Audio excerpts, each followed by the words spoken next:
Hello everyone, myself Amir Malik. Welcome to our channel The RX Tutor.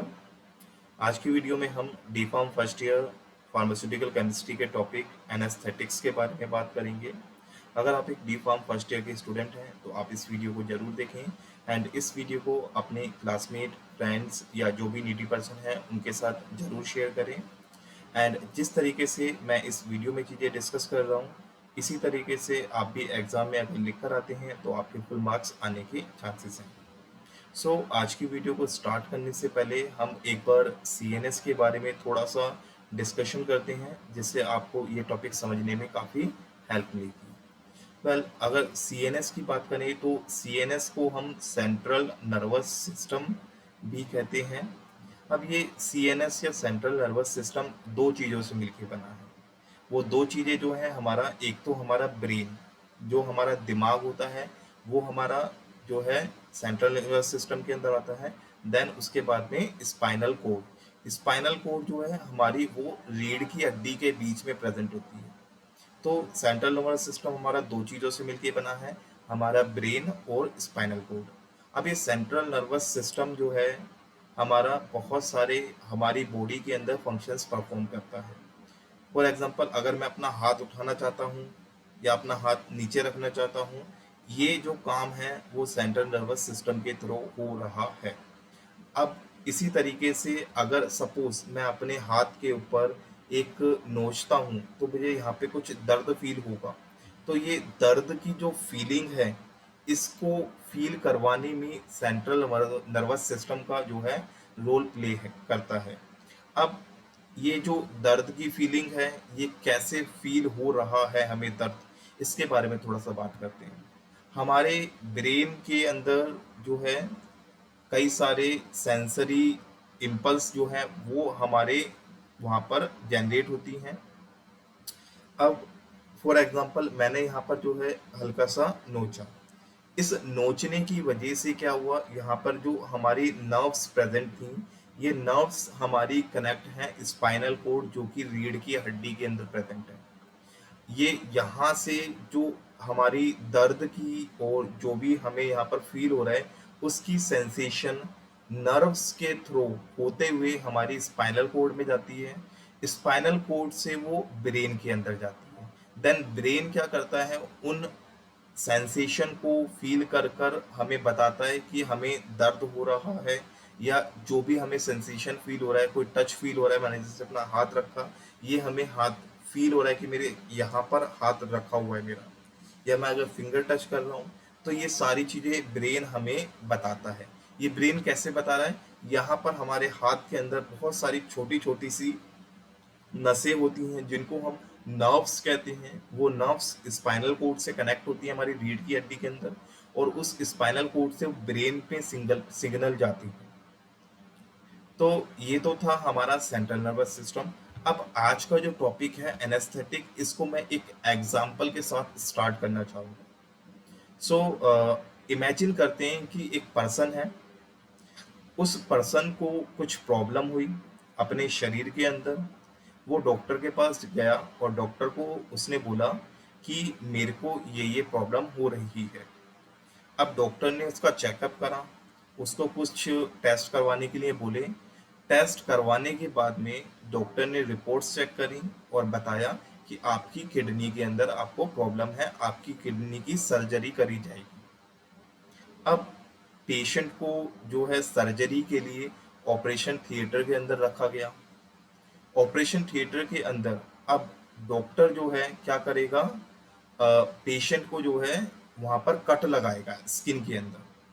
सो जैसे ही doctor वहां पर cut लगाएगा, अब जैसे ही डॉक्टर वहां पे कट लगा रहा है तो पेशेंट को क्या होगा, दर्द फील होएगा। अब उस दर्द को कम करने के लिए डॉक्टर क्या करता है, एक इंजेक्शन देता है, जो कि क्या करता है, वहां पर चीजों को सुन कर देगा, उस हिस्से को सुन कर देगा जहां पर डॉक्टर कट लगाना चाह रहा है, जिससे पेशेंट को दर्द फील नहीं होगा। एक और एग्जांपल लेते हैं। आपके हो सकता है बचपन में या अभी रिसेंटली कभी ना कभी चोट लगी होगी। आपके सपोज स्किन पे जो है चोट लग गई, डॉक्टर ने बोला यहाँ पे स्टिचिंग करनी पड़ेगी, टाके लगाने पड़ेंगे। अब डॉक्टर अगर डायरेक्ट आपके यहाँ पे टाके लगाएगा तो आपको दर्द होगा, तो डॉक्टर क्या करता है, टाके लगाने से पहले आपको यहाँ पर एक इंजेक्शन लगाएगा। उस इंजेक्शन को लगाने के बाद में वो क्या करता है, फिर टाके लगाता है। वो इंजेक्शन क्या करता है, आपके उस हिस्से को सुन्न कर देता है। अब जैसा कि हमने दोनों एग्जाम्पल में देखा, फर्स्ट वाले में जहाँ पर डॉक्टर किडनी वाले पेशेंट को ट्रीट कर रहा है, तो उसको वहाँ से काटने के लिए जहाँ पर वो कट करेगा, फिर किडनी को बाहर निकालेगा, फिर इसको ठीक करेगा, वहाँ पर वो क्या कर रहा है, उसको पेशेंट को इंजेक्शन दे रहा है, जिससे पेशेंट को दर्द फील ना हो, वो सारा हिस्सा सुन्न हो जाए।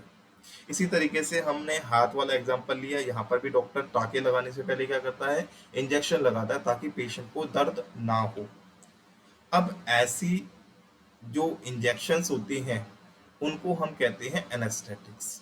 एनेस्थेटिक्स इन सिंपल वर्ड्स, एक लोकल लैंग्वेज में, लोकल वर्ड में इसको बोले, आम लोगों की भाषा में, तो ये सुन्न करने की दवाइयाँ होती हैं जो कि पेशेंट को हम किसी सर्जरी से पहले देते हैं। अगर किसी पेशेंट को हमें सर्जरी करनी है, कुछ ट्रीटमेंट देना है ऑपरेशन थिएटर के अंदर, या छोटे मोटे ऑपरेशन करने हैं, स्टिचिंग करनी है, तो वहाँ पे हम क्या करते हैं, पेशेंट को सुन करते हैं, और इन्हीं सुन करने की दवाइयों को हम एनेस्थेटिक्स कहते हैं।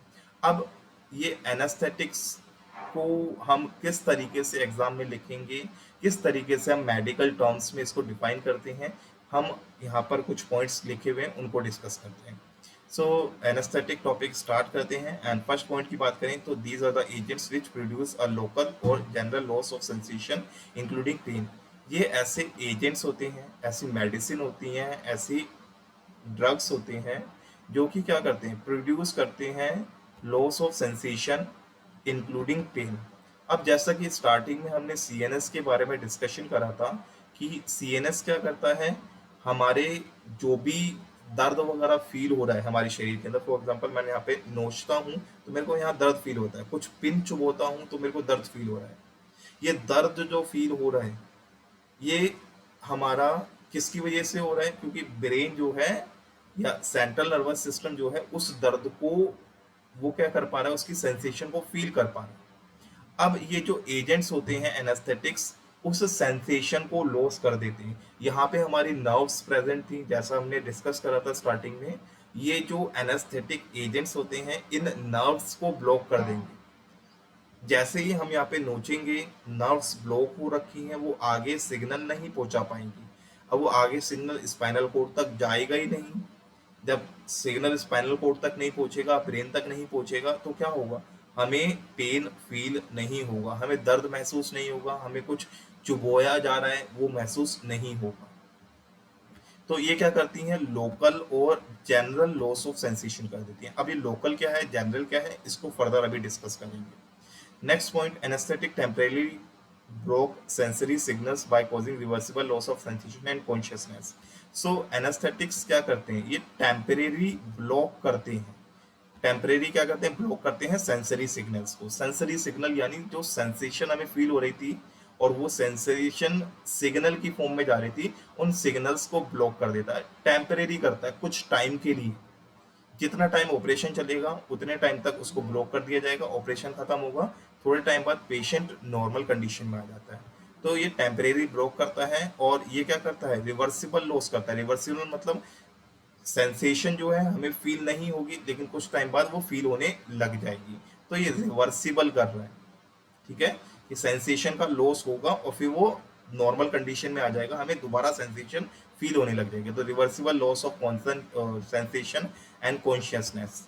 अब ये कॉन्शियसनेस मतलब कि पेशेंट अभी नॉर्मल कंडीशन में है, पेशेंट होश में है।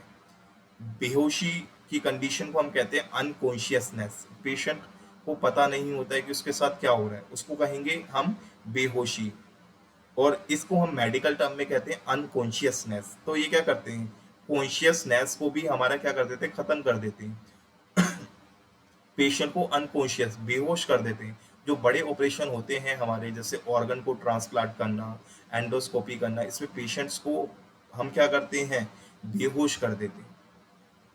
Next point, these are the medicine which prevent pain during surgery and other procedures.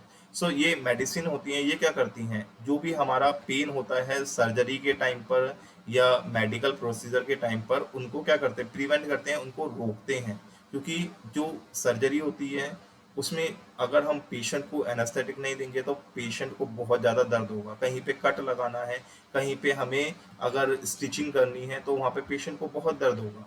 तो ये क्या करते हैं, उस दर्द को कम कर देते हैं या बिल्कुल ही खत्म कर देते हैं। Next point, they may be given by injection, inhalation, टॉपिकलेशन। सो ये जो एनेस्थेटिक्स होते हैं हम उसको इंजेक्शन के फॉर्म में भी दे सकते हैं, इनहेलेशन इसको सूंघा कर भी दिया जा सकता है, टॉपिकल लोशन की फॉर्म में दिया जा सकता है लगाने वाले, स्प्रे फॉर्म में भी दे सकते हैं, हाइड्रो फॉर्म, स्किन पैचेस। तो ये कुछ हमारे डोसेज फॉर्म है किस किस फॉर्म के अंदर हम एनेस्थेटिक्स को दे सकते हैं। नेक्स्ट टॉपिक की तरफ मूव करते हैं, टाइप्स ऑफ एनेस्थेटिक्स। अब टाइप्स ऑफ एनेस्थेटिक्स कितने टाइप के होते हैं, तो मेनली ये जो है हमारे 3 टाइप के होते हैं या 4 टाइप के होते हैं। सो यहाँ पर आपको दे रखा है 4 मेन टाइप्स, जिसमें हमारा एक है जनरल, एक है सेडेशन, एक है हमारा रीजनल, एक है लोकल। सो सबसे पहले तो हम बात करते हैं लोकल की। लोकल में क्या होगा, फॉर एग्जांपल अगर मेरे हाथ में चोट लग गई, हाथ में चोट लगी और डॉक्टर ने बोला कि आपको टाके लगाने, तो मैं सिर्फ इतने ही रीजन को क्या करूंगा, सुन करवाऊंगा। तो जो एनेस्थीसिया है वो थोड़े से हिस्से में काम करेगा, तो लोकली हम बोलेंगे जो थोड़े से हिस्से में काम कर रहा है। इसको हम यहाँ पे नीचे दिए हुए डायग्राम में भी देख सकते हैं। यहाँ पर आपको दे रखा है लोकल एनेस्थीसिया, वो क्या कर रहा है, शरीर के कुछ हिस्से में ही काम करेगा, पूरे शरीर के अंदर काम नहीं करेगा, जहाँ प्रॉब्लम है वहीं काम कर रहा है। इसी तरीके से जो रीजनल एनेस्थीसिया होते हैं वो क्या करते हैं, वो थोड़े से ज़्यादा हिस्से में क्या करते हैं, हमारा एनेस्थीसिया का इफेक्ट शो करते हैं, शरीर के थोड़े ज़्यादा हिस्से के अंदर करेंगे। ठीक है, तो जो हमारे यहाँ पे रीजनल एनेस्थीसिया होते हैं, आप देख पा रहे हैं इस डायग्राम के अंदर, वो शरीर के कुछ हिस्सों में काम कर रहा है, पूरे शरीर के अंदर काम नहीं करेगा। सेडिशन वाला इतना इम्पोर्टेंट नहीं है, हम मेन बात करते हैं जनरल की। जनरल वाला क्या होता है, जनरल वाला जो है हमारे एंटायर बॉडी, पूरी बॉडी में क्या करेगा, एनेस्थीसिया का इफेक्ट कॉज करेगा, लॉस ऑफ सेंसेशन कर देगा, लॉस ऑफ कॉन्शियसनेस कर देगा। आप इस वाले डायग्राम में देख पा रहे हैं जो येलो येलो करके शो हो रहा है आपका, वो एनेस्थीसिया का इफेक्ट है। इसमें डायग्राम के अंदर जनरल एनेस्थीसिया वाले में आप देख पा रहे हैं पूरी बॉडी के अंदर असर दिख रहा है, रीजनल वाले में आधे शरीर के अंदर हमें देखने को मिल रहा है, लोकल वाले में शरीर के कुछ हिस्से, थोड़े से हिस्से में देखने को मिलता है। तो ये तो है हमारे टाइप्स ऑफ एनेस्थीसिया या एनेस्थेटिक्स। अब नेक्स्ट मूव करते हैं हम, नेक्स्ट मूव करते हैं जनरल एनेस्थीसिया। वेल आपके सिलेबस में देखा जाए तो हमने जनरल एनेस्थीसिया के बारे में डिस्कस करना है, लोकल एनेस्थीसिया आपको नहीं पढ़ना है। तो जनरल एनेस्थीसिया जैसा कि अभी हमने डिस्कस करा, ये पूरी बॉडी के अंदर असर करता है, पूरी बॉडी के अंदर सेंसेशन को, दर्द को खत्म कर देता है, पेशेंट को पूरे शरीर के अंदर कुछ भी फील नहीं होगा। ये जो है मेनली बड़े ऑपरेशंस के अंदर हम इसको यूज करते हैं। तो ये क्या होते हैं, दीज आर द ड्रग्स जो कि कोज करते हैं हमारी reversible loss of consciousness, also analgesia. Analgesia जो कंडीशन है उसको हम कहते हैं पेन रिलीफ, मतलब पेशेंट को जो है दर्द महसूस नहीं होगा। Amnesia, loss of memory, patient को याद नहीं रहेगा कि सर्जरी करते टाइम क्या क्या चीजें उसके साथ करी गई। मसल रिलैक्सेंट, पेशेंट की मसल्स को भी रिलैक्स कर देता है। अब फॉर एग्जांपल पेशेंट को अगर हमें जनरल एनेस्थीसिया देते हैं तो उसकी जो मसल्स होती हैं वो लूज हो जाती हैं। हम अगर पेशेंट का हाथ ऊपर उठाएंगे तो पेशेंट का हाथ नीचे गिर जाएगा, जैसे ही छोड़ेंगे उसका पैर उठाएंगे वो नीचे गिर जाएगा। तो मसल्स जो हैं रिलैक्स हो जाती हैं, जिससे पेशेंट को हम जिस भी पोजीशन में बैंड करना चाहें, जिस भी पोजीशन में रखना चाहें, इजीली रख सकते हैं। अगर कोई पेशेंट है उसके पैर अकड़े पड़े हुए हैं और हम उसको पैर को मोड़ेंगे तो वो मुड़ेंगे नहीं, बट मसल रिलैक्सेंट की वजह से क्या होगा, उसके हाथ या पैर हम इजीली मोड़ सकते हैं। Next point, these are administered through IV drug, inhale gases etcetera. अब ये जो है पेशेंट के अंदर हम आईवी ड्रग्स या इंट्रावेनस या इंजेक्शन फॉर्म में हम पेशेंट को देते हैं या इनहेल्ड गैसेस की फॉर्म में दिया जाता है। गैस की फॉर्म में पेशेंट को दिया जाएगा, सुंघाकर, या जो भी सिलेंडर वगैरह होते हैं यहाँ पे पंप लगा के उनको सुंघाया जाएगा। Next point, these drug act on the central nervous system and depress activity of CNS. Well, जैसा कि मैंने अभी आपको बताया स्टार्टिंग में कि जो सीएनएस होता है वो क्या करता है, इन सेंसेशन को फील करता है। ये जितनी भी सेंसेशन हमारी बॉडी के अंदर होती हैं, किसी चीज को टच करना, कोई दर्द होना, कोई चीज को चुभना, ये सारी सेंसेशन कहाँ पर होती हैं, सीएनएस के अंदर हमारी होती हैं, या सीएनएस इनको सेंसेशन को फील करता है। अब सीएनएस को अगर हम डिप्रेस कर दें, ये जो एनेस्थीसिया होते हैं वो सीएनएस को डिप्रेस कर देते हैं, जिसकी वजह से क्या होता है, सीएनएस स्लो हो जाता है और वो सेंसेशन को फील नहीं कर पा रहा है। Next point, these are use to reduce pain during surgical procedure such as, ये हमारे पेन को कम कर देती है, पेन को रिड्यूस कर देती है। कहाँ पर, सर्जरीज के अंदर, ट्रांसप्लांटेशन के अंदर। अगर हम किसी ऑर्गन को ट्रांसप्लांट कर रहे हैं, किसी पेशेंट को अगर हमें लिवर ट्रांसप्लांट करना है, एक पेशेंट का लिवर निकाला दूसरे पेशेंट में डाला, तो ऐसे में पेशेंट जो है जनरल एनेस्थीसिया दिया जाएगा, देन उसके बाद में ऑपरेशन करा जाएगा। ट्रोमेटिक सर्जरी, अगर किसी का बहुत ज़्यादा जो है एक्सीडेंटल इंजरी हो जाती है, किसी के हड्डी में चोट लग जाती है, हड्डी टूट जाती है, ऐसी कंडीशन में अगर पेशेंट को हम एनेस्थीसिया देंगे तो हम इजीली उसको ट्रीट कर सकते हैं, क्योंकि पेशेंट ऐसी कंडीशन में बहुत ज़्यादा दर्द फील कर रहा होता है, और अगर इसकी हड्डी को हम उस टाइम टच करेंगे तो पेशेंट को बहुत दर्द होगा। तो ऐसी कंडीशन में हम क्या करते हैं, जनरल एनेस्थीसिया देते हैं, जिससे पेशेंट जो है उसको दर्द फील नहीं होता। देन उसके बाद में कुछ डेंटल सर्जरीज के अंदर भी इसको यूज करा जाता है, दांत वगैरह को ठीक करने के लिए, जो भी दांत से रिलेटेड हमारी प्रॉब्लम्स रहती हैं, एंड आईसीयू पेशेंट्स के अंदर भी इसको दिया जाता है। Next point, they are also used in diagnostic procedures such as endoscopy, colonoscopy और बोन मैरो बायोप्सीज। सो इसको हम डायग्नोसिस के लिए भी यूज करते हैं। डायग्नोसिस मतलब डिजीज को डिटेक्ट करने के लिए। फॉर एग्जांपल एंडोस्कोपी, एंडोस्कोपी में हम क्या करते हैं, शरीर के अंदर एक पाइप डालते हैं और उसके थ्रू हम चेक करते हैं कि हमारा शरीर अंदर से किस तरीके से है और वहाँ पे सारी चीज़ें सही तरीके से काम कर रही हैं या नहीं। तो इसको करने के लिए भी हम क्या करते हैं, जनरल एनेस्थीसिया यूज करते हैं। कोलोनोस्कोपी, जो हमारी लार्ज इंटेस्टाइन होती है उसके अंदर हमारे कोलन्स प्रेजेंट होते हैं, एंड वो कोलन्स को हम अगर जब चेक करेंगे तो उसको कहते हैं कोलोनोस्कोपीज। तो उसके अंदर भी हमारा क्या होता है, जनरल एनेस्थीसिया जो है यूज होता है। बोन मैरो बायोप्सीज के अंदर भी हम इसको यूज करते हैं। नेक्स्ट टॉपिक जो है वो है classification of general anaesthesia. So general anaesthesia की अगर हम बात करें तो ये मेनली दो क्लासेस के अंदर डिवाइड है। एक इनहेल्ड, जो कि हम पेशेंट को सुंघा कर देते हैं। दूसरा है इंट्रावेनस, जो कि हम इंजेक्शन फॉर्म में पेशेंट को देते हैं। इनहेल्ड की बात करें तो इनहेल्ड के अंदर हमारी दो आते हैं, गैस और वोलेटाइल लिक्विड। गैस के अंदर आता है नाइट्रस ऑक्साइड, वोलेटाइल लिक्विड के अंदर हैलोथेन। इंट्रावेनस में हमारे बायोबिट्यूट्स हो गए जिसमें थायोपेंटल हो गया, डिसोसिएटिव हो गया जिसमें कीटामाइन हो गया, मिसलेनियस में इटोमिडेट, प्रोपोफोल, ओपियोइड्स के अंदर फेंटानाइल, बेंजोडाइजेपिन्स के अंदर मिडोजोलाम। सो ये कुछ हमारी क्लासिफिकेशन है जनरल एनेस्थीसिया या जनरल एनेस्थेटिक्स के विद एग्जांपल। ये क्लासिफिकेशन आपने याद करनी है। नेक्स्ट मूव करते हैं हम केमिकल स्ट्रक्चर। आई होप आपको ये केमिकल स्ट्रक्चर शो हो रहे होंगे, अगर नहीं हो रहे तो आई थिंक अब आपको डेफिनेटली शो हो रहा होगा। सो आपके सिलेबस के अंदर आपको दो केमिकल स्ट्रक्चर याद करने हैं, एक है थायोपेंटल और एक है कीटामाइन। आपके सामने स्क्रीन पे ये स्ट्रक्चर शो कर रखे हैं थायोपेंटल के और कीटामाइन के। सो आप इन स्ट्रक्चर को अच्छे से याद करें, लिख कर प्रैक्टिस करें, इनको एग्जाम में पूछा जा सकता है। नेक्स्ट मूव करते हैं हम ड्रग्स। अब आपके सिलेबस के अंदर आपको जो है 3 ड्रग पढ़नी है, थायोपेंटल सोडियम, कीटामाइन एंड प्रोपोफोल। आपने इनकी dosage form, brand name, uses, storage condition पढ़नी है। सो अगर हम यूजेस की बात करें तो थायोपेंटल सोडियम जनरल एनेस्थीसिया की फॉर्म में यूज करा जाता है, बेसल एनास्थेटिक की फॉर्म में भी यूज करा जाता है, सेडेटिव और हिप्नोटिक्स की तरह भी यूज करा जाता है, एंड एंटी कन्वेंजेंट की तरह भी इसको यूज करा जाता है।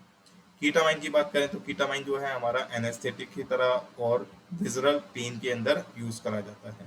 प्रोपोफॉल भी हमारा एनेस्थेटिक की तरह यूज करते हैं, सेडेटिव एंड हिप्नोटिक्स की तरह यूज करते हैं। बाकी ये चीजें जो हैं आपको याद करनी है। आप चाहे तो इसका स्क्रीनशॉट ले सकते हैं, या आप इसको अपनी नोटबुक में नोट करना चाहें तो वीडियो को पॉज करके अपनी नोटबुक में नोट कर सकते हैं। आज की वीडियो में इतना ही। आई होप आपको आपको ये चीज़ें अच्छे से समझ में आई होंगी। एंड अगर आपने इस वीडियो से कुछ सीखा हो तो आप इस वीडियो को लाइक करें, कमेंट्स में अपने रिव्यू शेयर करें। आपकी कोई क्वेरी हो तो आप वो भी कमेंट्स में पूछ सकते हैं। वीडियो को शेयर करें अपने क्लासमेट, फ्रेंड्स या जो भी नीडी पर्सन है उनके साथ में। चैनल को सब्सक्राइब करें। मिलते हैं नेक्स्ट वीडियो में। Thanks for watching.